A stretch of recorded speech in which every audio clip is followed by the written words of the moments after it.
আমাদের দাবি বিআরটির রেজিস্ট্রেশন দিতে হবে কেন বিআরটি জবাব দেন জবাব চাই বিআরটির সিএনজি রেজিস্ট্রেশন নাম্বার স্থগিত কেন আমরা এখানে রেজিস্ট্রেশন নাম্বার চালু হওয়ার পরে 25-26 নাম্বারের মতো মনে হয় জমা হয়েছে 2021 নাম্বার দিয়ে স্থগিত করে দিচ্ছে বাকি নাম্বারগুলি দেওয়া হইতেছে না আজকে প্রায় 10 মাস হবে 8-9-10 মাস ওইটির জন্য আমাদের দাবি যে আমাদের রেজিস্ট্রেশন নাম্বারটি দেওয়ার জন্য আমরা সরকারের কাছে আবেদন এবং নিবেদন সরকারের কাগজপত্র এখনো সম্পূর্ণরূপে টাকা পয়সা দিয়ে ওই জমা আছে হঠাৎ করে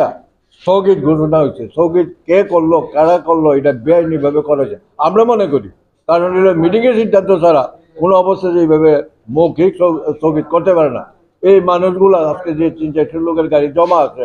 এরা উঠে গেলে বাড়ি দিতে পারে না বাড়িলি ধরে যেটা পুলিশ এই গাড়িগুলোকে জরিমানা করে এবং তারা যে গ্রাহক কবি দেখাইলো তো পুলিশে মানে না কিছু নাম্বার লাগাই নিয়ে আসলো তো নাম্বার তো দিতেছে না তা লাগাই আনবো আমরা তো 5-6 মাস পর্যন্ত ঘুরতে ঘুরতে আমরা বাড়ি ঘরে থাকতে পারতেছি না আমাদের অভির ঘেরাও করতেছে আমরা এই সিদ্ধান্ত নিয়েছি আজকেই আমরা প্রশাসনের সাথে বা বিআরটির সাথে আমরা চূড়ান্ত সিদ্ধান্ত যাবো আমরা কি পাবো কি পাবো না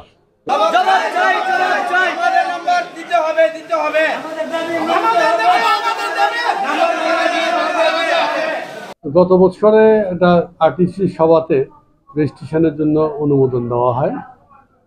তো মাস দুয়েক প্রায় আমরা 2000-এর মতো 2-3 মাসে রেজিস্ট্রেশন দেই তখন একটা অভিযোগ হয় আর কি যে বিভিন্ন দালাল বা মালিক সমিতির বিভিন্ন নেতৃবৃন্দ সাধারণ গ্রাহকের কাছ থেকে রেজিস্ট্রেশন ফি এর অতিরিক্ত টাকা পয়সা নিচ্ছে তো তৎকালীন জেলা প্রশাসক মহোদয় এবং এটা একটা পত্রিকাতে নিউজ আকারে আসছিল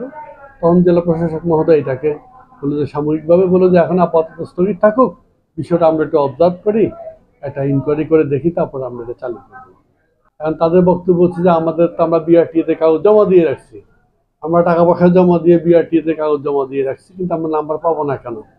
হয় আমাদের রেজিস্ট্রেশন দেন নাহলে আমাদের কাগজ ফেরত দেন কিন্তু যেহেতু এগুলো আমাদের ডাটাবেজে এন্ট্রি হয়ে গেছে এই কাগজগুলো আমাদের ফেরত দেওয়ার সুযোগ নেই আর আমরা দিতে পারতেছি না এখন তাদের গাড়ি নাকি তাদের বক্তব্য হচ্ছে যে নিয়ে ডাম্পিংয়ে রেখে দিচ্ছে 10 দিন 12 দিন করে রেখে দিচ্ছে বা রাস্তা চলাচল করছে এটা সহসায় হয়ে যাবে ডিসি মহোদয় আসছে নতুন উনিও এসে ইলেকশন তারপরে আবার এই যে বিভিন্ন প্রোগ্রাম এটা নিয়ে স্যার ব্যস্ত ছিলেন 26শে মার্চ ঈদ গেল এই গেল ব্যস্ততার কারণেই আর কি এটা আসলে মিটিংটা হওয়া সম্ভব হয় নাই অচিরেই এটা সমাধান হয়ে যাবে ইনশাআল্লাহ